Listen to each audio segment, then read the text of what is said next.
Kalau piawai. Kurang dia Có cái đây là bọn chân gió chú cái đấy.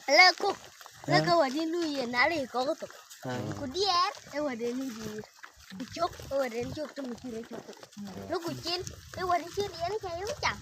Lúc cô dậy, em ở đây chín đi dậy, mẹ thấy có liều nào chín, cô piao, ăn chín cô lôi cái là piao ấy. Lúc cô ra nó thì đi cái này cho mua, rồi ăn đi ăn mua, có phim mua tổ cái cho cái mua. Lúc cô rồi lên nó về mua này, lúc cô mua cho mà, vào đây cái mua. Mua cho mà vào đây cái mua. Mà yêu ở đang ở cái bát tiệc web, ở cái bát tiệc chỉ là cả, nó tiệc là bị ai belum baru ikut murid ini ya begitu. Lepas itu dia cái itu ada kebiasaan. Lepas itu dia jual yuk, ada ni yuk, barang barang tu ya kalau kau biar latih kalau latih kiri.